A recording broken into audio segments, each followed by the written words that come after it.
우리 한번 소리치시죠. 구주가 나셨습니다. 한 번 더요. 구주가 나셨습니다. 저와 여러분의 구주가 나셨습니다. 너무 감격스러운 날입니다. 여러분이 남 모르는 사람 만나시면 여러분 무엇부터 하시지요? 남 모르는 사람을 만나면 무엇부터 하셔요?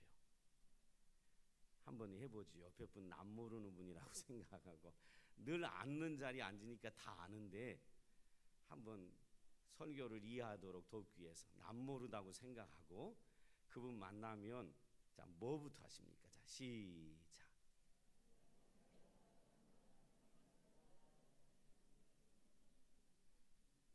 근데 제가 보니까 전부 남 모르는 사람이 아닌 것 같은데요. 남 모르는 사람 만나는데 막 반갑습니다 하고 막 그러시는데 우리 한국 사람은 외국은 잘 모르겠습니다. 근데 한국 사람은 만나면 이거부터 하지 않을까요? 누구십니까? 이렇게 물어보지 않습니까? 그리고 통성명을 먼저 하지요. 맞아요, 안 맞아요? 맞지요. 처음부터 만나가지고 뭐 반갑습니다, 할렐루야. 그건 조금 이상한 사람이 그러고 보통 만나면 통성명을 하지요. 누군지를 알아야 이 사람을 이해하고 그리고 이 사람과 어떻게 앞으로 관계를 맺어갈까라고 생각하지요. 오늘 성경도 보면 예수님이 하신 얘기를 쫙 성경도 얘기하기 전에 오늘 성경을 보면 마태복음 1장은 예수님이 누구신지 예수님의 나심에 대한 이야기를 하면서 예수님이 누구신지에 대해서 얘기하고 있는 걸 볼 수 있습니다. 예수님이 누구신지를 알아야 그분이 하는 사역이 이해가 되는 거지요. 예수님이 누구신지 모르고 그분의 사역은 이해가 잘 안 되지요. 어느 날 말이에요. 요셉에게 천사가 나타나서 이런 얘기를 합니다. 네 아내가 성령으로 잉태됐다. 네 아내 데려오기를 주저하지 말라라고 얘기합니다. 여러분에게 한번 제가 여쭤보겠습니다. 여기 남자 성도님들 아내 되는 분하고 약혼을 했습니다. 그리고 한 번도 잠자리를 한 적이 없습니다. 그런데 여러분 아내 될 사람이 배가 이만큼 불러서 나오면 어떻게 되겠습니까? 생각해 보신 적 있습니까? 약혼했습니다. 같이 잠자리 한 적이 없습니다. 근데 여러분 아내 될 그분이 배가 이만큼 돼서 나온다면 어찌 되시겠습니까? 이거 보통 충격적인 얘기가 아닙니다. 우린 성경을 그냥 읽어서 그냥 아무 생각 없이 성경을 읽어서 그렇지 이거 보통 충격이 아니에요. 아니 내 아내가 한 번도 잠자리를 한 적이 없는데 임신이 해가지고 배가 불러서 나타난다면 그 신랑이 어떤 생각이 드시겠습니까? 반대로 말이에요. 아내 되는 분들 신랑 될 사람하고 약혼했는데 잠자리 한 적이 없는데 갑자기 배가 불러옵니다.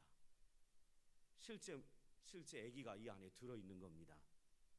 그러면 아내 되는 분은 어떤 생각 드시겠습니까? 이거 보통 당혹스러운 얘기가 아닙니다. 우리는 성경을 그냥 종이에 써있는 글자로 봐서 그렇지 이거 보통 당황스러운 일이 아니에요. 여러분 같으면 어떻게 하시겠습니까? 제가 누구라고 지칭 안 제가 이렇게 물어보고 싶은데 차마 못 물어봐요. 여러분 아내 될 분이 아니, 약혼밖에 안 했고 잠자리 한 적이 없는데 배가 이만큼 나와서 나타나면 여러분 어찌 하시겠어요? 무슨 생각 드시겠어요?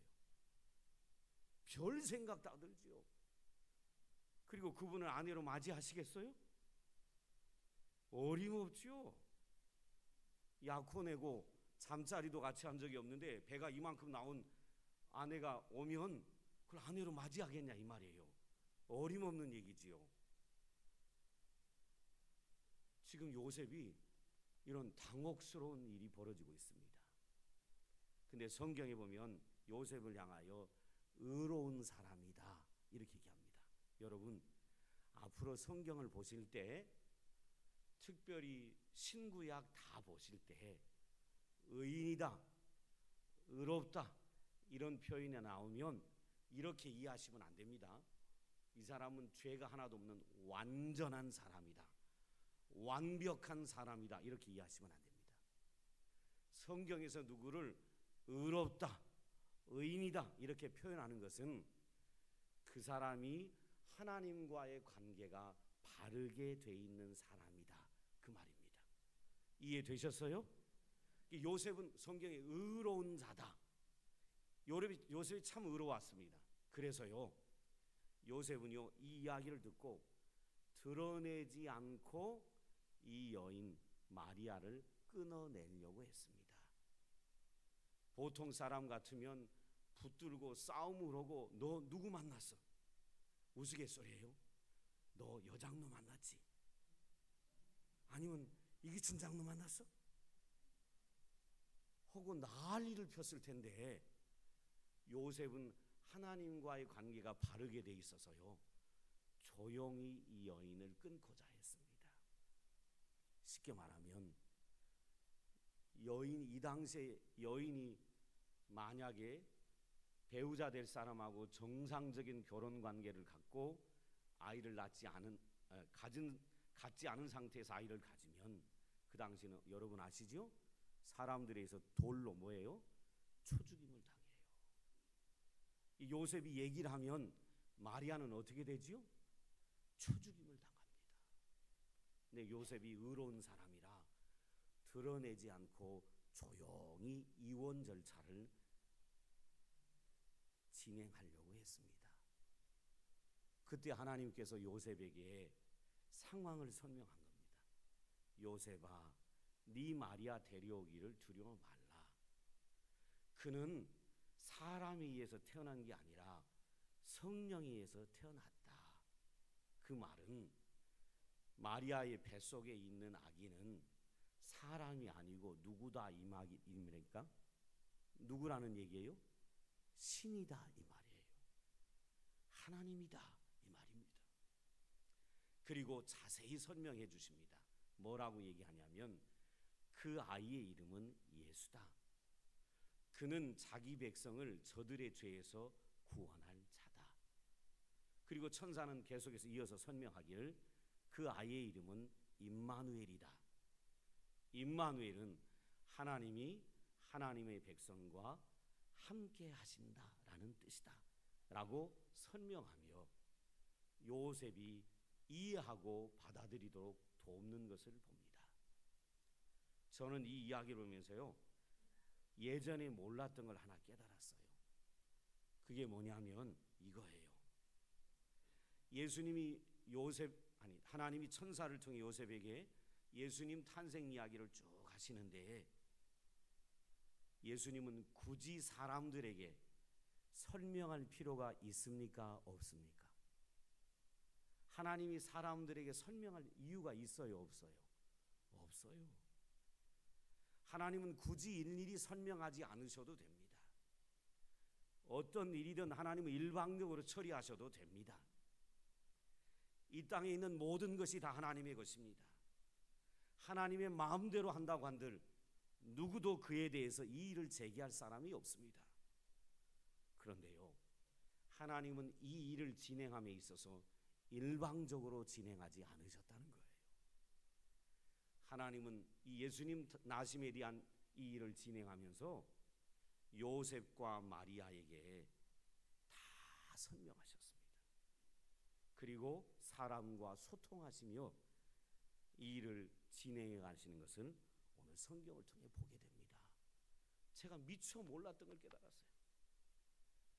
하나님은 얼마나 우리를 세심하게 돌아보시는지 일방적으로 해도 누구도 이 일을 제기할 수 없는데 하나님은 그 일을 행하심에 있어서 일일이 설명을 하시고 그리고 친절하게 사람들을 배려하시며 이 일을 진행하고 계시는구나 라는 걸 제가 깨닫게 됐어요.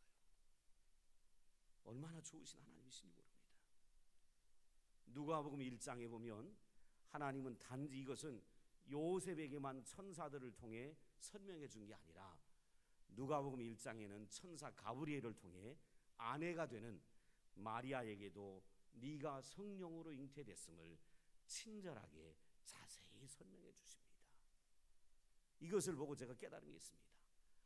아, 하나님이 일하시는 방법이 이렇게 일하시는구나. 굳이 인간의 동의가 필요 없는데, 설명이 필요가 없는데, 하나님은 그 연약한 인간들을 배려하셔서 차근차근 설명하신 다음에 일을 진행해 가시는 참 좋으신 하나님이시구나 라는 사실을 발견했습니다. 하나님은 요셉에게 얘기하셨습니다. 네 아내에게 있는 그 아기는 예수다.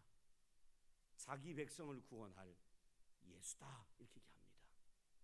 여러분, 원래부터 하나님은요, 인간을 구원하려고 하는 놀라운 계획을 갖고 계셨습니다. 인간에게 최고의 문제는 뭐냐면 죄의 문제였습니다. 죄의 문제. 하나님은 오래전에 인간의 이 죄의 문제를 해결하려고 선지자들을 통해서 계속 얘기하셨습니다. 오늘 새벽에도 제가 말씀드렸지만 이사야 선지자를 통하여 700여 년 전에 이사야 7장에 이렇게 얘기하셨습니다. 보라, 처녀가 잉태하여 아들을 낳으리니 그 이름을 임마누엘이라 하라. 하나님은 오래전부터 인간의 죄 문제를 해결하시려고 구원의 계획을 갖고 계셨고, 때가 되매 이 예수님을 마리아와 요셉의 가정에 허락하셨습니다. 그리고 그의 이름을 예수라고 부르라고 했고, 그리고 그의 이름을 임마누엘이라고 부르라고 했던 것은 볼 수 있습니다. 그런데 말이에요, 이 임마누엘의 예수님이 이 땅에 오심으로 여러분 놀라운 일이 우리에게 벌어졌습니다. 제가 어느 날 새벽에 잠깐 말씀드렸는데 그날 새벽에 모든 분들이 많으니까 제가 다시 설명하려고 그래요. 원래 하나님은 인간을 창조하지 않아도 되는 분입니다. 여러분, 저와 여러분은 부족함이 많아요. 그래서 우리는 스스로 충족하며 만족하며 살아갈 수 없는 존재입니다. 근데 하나님은 부족함이 있는 분이에요, 없는 분이에요? 없는 분이에요. 그분은 완전하신 하나님이에요. 그 완전하신 하나님이 왜 인간을 창조했을까요? 부족함이 없어서 완전해서 인간을 만들지 않아도 되는데 왜 하나님이 인간을 만드셨을까요? 그 이유는 이것 때문이에요. 하나님은요, 우리 인간과 살고 싶어 하셨어요. 우리 인간과 살고 싶으셔서 우리 인간을 창조하셨어요. 그런데 우리 인간이 죄악돼서 그 하나님을 버렸습니다. 아담이 하나님을 버렸어요. 그리고 그 인간이 하나님을 떠나 살았습니다. 그때 말이에요, 하나님이 선지자들을 통해서 하신 말씀이 있어요. 나는 너희들과 함께 살고 싶다. 그래서 인간을 지었는데 그 인간들이 하나님과 살기 싫어요 하고 하나님을 떠나갔어요. 떠나간 인간들을 향하여 하나님이 선지자를 통해서 보내셔서 하신 말씀이 뭐냐면 이 얘기하셨어요. 끊임없이 하신 얘기가 뭐냐면 그래도 나는 너희들과 살고 싶다. 죄 많은 인간들이 제멋대로 살아가는데 그 죄 많은 인간들을 벌하시는 게 아니라, 벌하시고 싶은 게 아니라 하나님이 인간을 향해 하시고 싶었던 얘기는 이거였어요. 선지자들을 통해 하셨던 얘기는 그래도 나는 너희들과 살고 싶다. 그래도 나는 너희들과 살고 싶다. 집 나간 아내, 집 나간 아들을 향하여 부모가 간절히 기다리시니 그래도 나는 너희들과 살고 싶다. 그래서 선지자들이 끊임없이 전했던 메시지가 뭐냐면 돌아오라는 거였어요. 여러분, 유명한 이사야 선지자부터 말라기 선지자까지 모든 구약의 선지자들이 했던 메시지가 뭐냐면 돌아오라는 거예요. 돌아와라, 돌아와라. 그래도 나는 너희들과 살고 싶다. 그러니까 그렇게 했는데도 인간이 돌아오지 않습니다. 그러자 하나님이 취하신 방법이 있어요. 내가 너희들과 살고 싶어서 창조했는데 너희들이 나를 떠나갔다. 떠나간 인간을 벌하시지 아니하고 그래도 너희들과 살고 싶으니까 돌아와라. 근데 안 돌아오니까 아예 하나님이 뭐 하셨어요? 아예 하나님이 뭐 하셨어요? 이 땅에 뭔 거예요? 찾아오신 거예요. 그게 바로 임마누엘이에요. 내가 너희와 함께 살겠다는 거예요. 함께 살겠다. 놀라운 얘기입니다. 오신 예수님은요, 오셨다 가신 게 아닙니다. 우리 위해 십자가에 죽으시고 부활하시고 승천하시기 전에 이런 얘기하셨습니다. 볼지어다 세상 끝날까지 내가 너희와 항상 함께 있으리라 하시니. 오신 예수님은요, 지금 우리와 함께 살고 있습니다. 그리고 우리가 이 땅의 삶이 마치는 그날 영원히 주님과 함께 살게 될 것입니다. 그래서요, 임마누엘은 인간에게 최고의 축복입니다. 최고의 축복이에요. 하나님이 인간과 함께 있다는 이 자체가 곧 구원입니다. 그래서 저와 여러분은 구원받게 된 것입니다. 여러분, 우리가 구원받았지만 이 땅에 사는 날 동안에 우리 앞에 항상 고난이 있을 것입니다. 그런데 고난 가운데서도 기뻐할 수 있는 이유는 하나님이 우리와 함께 뭐 할까요? 임마누엘 하십니다. 함께 하셔요. 살아가다가요, 슬픔을 당한 자 하나님이 함께 하시며 위로하십니다. 살아가다가 사망의 음침한 골짜기로 걸어가는 자, 그 사람과 하나님이 함께 하시며 걸어가십니다. 살아가다가 깊은 웅덩이에 빠진 그 사람, 그래서 고민하는 그 사람, 하나님이 그 사람과 함께 하시며 그 사람을 건지십니다. 이게 바로 임마누엘입니다. 여러분, 우리와 함께 하시는 임마누엘이 하나님을 묵상할 때마다 저와 여러분은 절망하지 않게 됩니다. 어떤 상황 가운데서도 희망을 노래할 수 있는 사람이 됩니다. 이것이 바로 하나님이 우리와 함께 하시는 힘이요, 그리고 동행의 힘이다, 이렇게 얘기할 수 있습니다. 오래전의 이야기입니다. 지금은 이분이 전도자의 삶을 살고 있지 못하지만 2차 대전 이후에 엄청난 전도 사역을 했던 한 분이 있습니다. 그분이 누구냐면 지금은 90대 후반이 돼서 주님 앞에 갈 날을 조용히 기다리고 있는 분인데 빌리 그레함 목사님입니다. 이분이 50년대 60년대 전 세계를 돌며 복음을 전했고요, 이분의 메시지를 듣고 돌아온 사람이 수천만 명, 수억 명이 됩니다. 그런데 이 빌리 그레함 목사님이 전도 집회를 갈 때마다 이 목사님이 나와서 메시지를 전하기 전에 찬양을 불렀던 분이 한 분이 있습니다. 그분이 누구냐면 킴 윌스라는 분입니다. 여인인데 시각장애인입니다. 킴 윌스. 근데 이분이 누구냐면 한국 사람입니다. 한국 사람인데 6.25 전쟁통에 눈을 잃었습니다. 시각을 잃었어요. 전쟁통에 시각을 잃었는데 미군 병사 한 사람이 이 시각을 잃은 킴 윌스라는 소녀를 불쌍히 여겨서 이 소녀를 미국으로 자기가 데려가서 이 아이를 교육시키고 그리고 믿음으로 양육해야 되겠다라고 생각하고 킴 윌스라는 소녀를 데리고 미국으로 갔습니다. 그리고 이 아이를 잘 돌봐서 미국의 인디애나 주립대학을 졸업을 시켰고, 그리고 이 음악에 대한 성악에 대한 은사가 탁월한 걸 알고 이 소녀를 오스트리아의 유명한 음악 스쿨에 보내서 음악을 공부하고 돌아오게 했습니다. 그래서 이 킴 윌스라는 소녀는 너무나 노래를 잘하는데 이 자매가 이제 커서 빌리그람 전도 집회 앞에 딱 서서 찬양을 하면 수많은 사람들이 은혜를 받고 감동을 했다 그래요. 그래서 어느 날 이 킴 윌스라는 자매에게 사람들이 물었어요.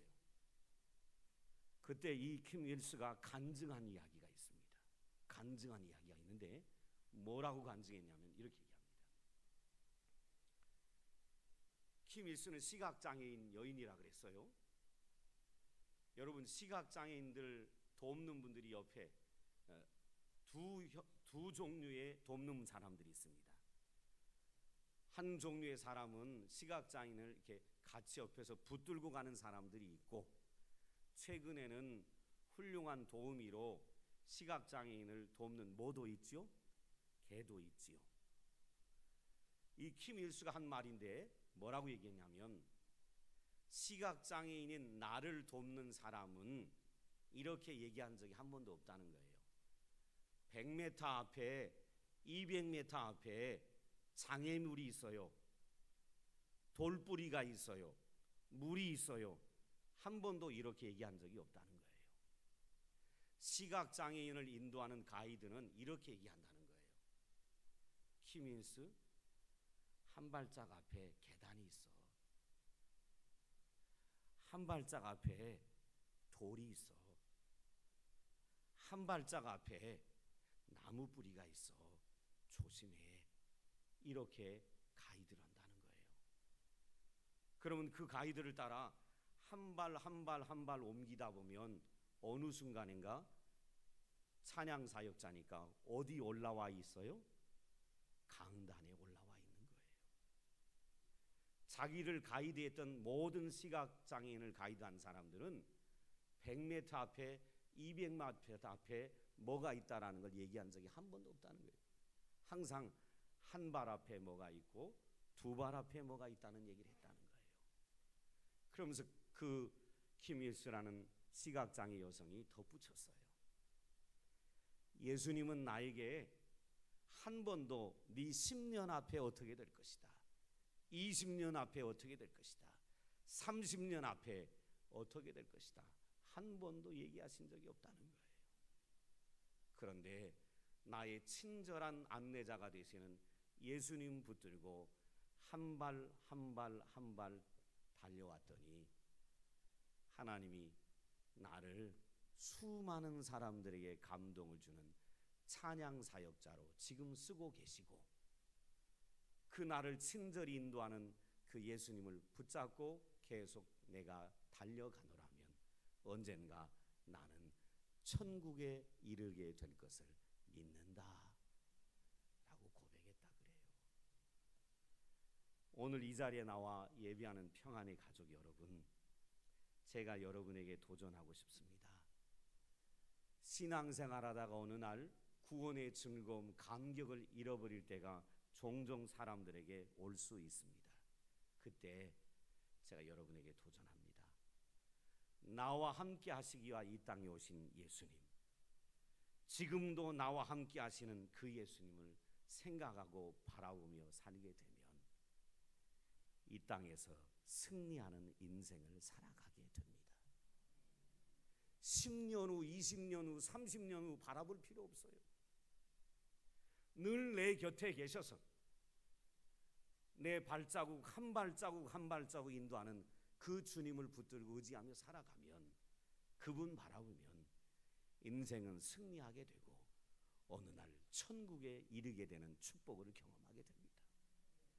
인생의 최고의 축복이 뭘까요? 그것은요, 하나님과 함께 걷는 겁니다. 함께 걸으라고 하나님이 오늘 예수 그리스도를 이 땅에 보내주셨습니다. 그래서 이 날이 기쁜 날이고 좋은 날인 것입니다.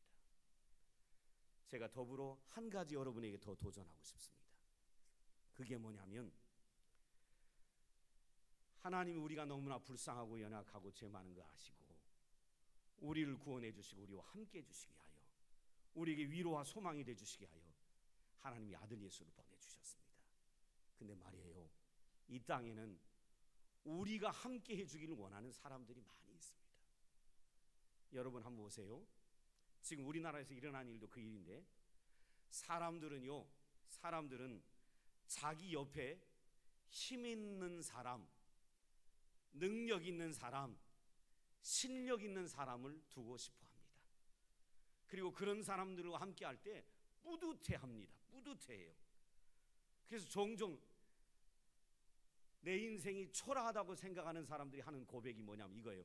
나는 힘도 없고 백도 없다고 이렇게 외치는 사람들이 참 많아요.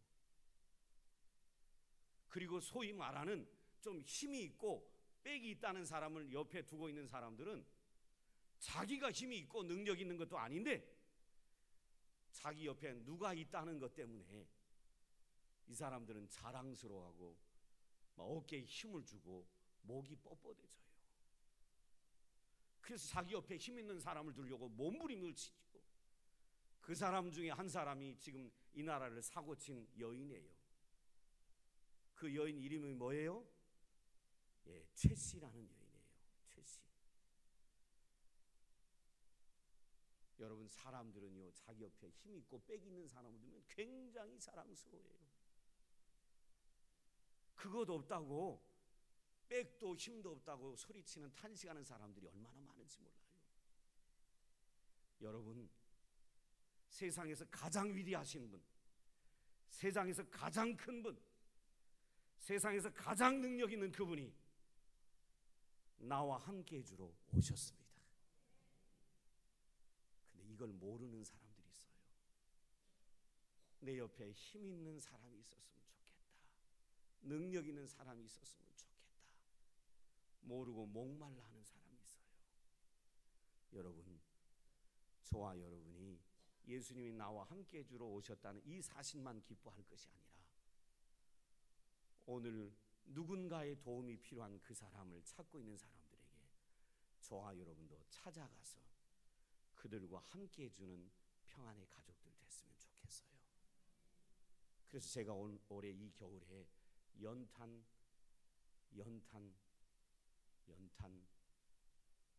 그걸 나누기라 그래요. 뭐라 그래요?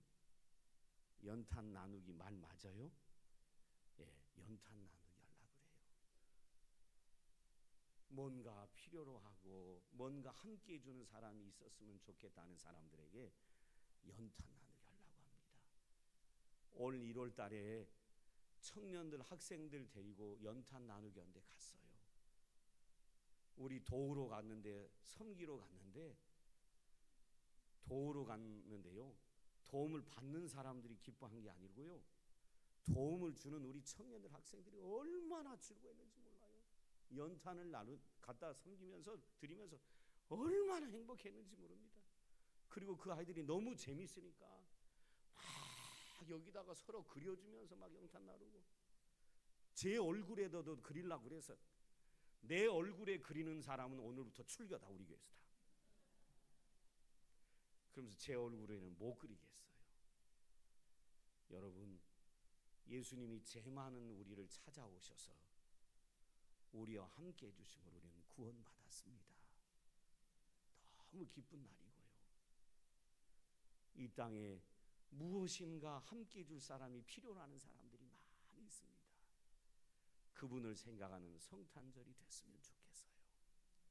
교회는 교회적으로 연탄 나누기를 하겠지만 여러분은 여러분 주변에 누군가 나와 함께 해주길 원하는 사람들이 있는가 돌아보시고 그분을 섬기는 참으로 복된 성탄절 되시기를 주의 이름으로 축원합니다. 기도하겠습니다. 아버지 하나님, 참 감사합니다. 죄 많은 저희들을 구원해 주시고 영원히 우리와 함께 해주시게 하여 독생자를 보내주신 것 참 감사합니다. 살아가다 힘들 때마다 나와 함께 하시는 임마누엘의 하나님을 기억하게 하시고 그분을 바라보며 승리의 삶을 살아가도록 도와주옵소서. 예수님의 이름으로 기도드리옵나이다.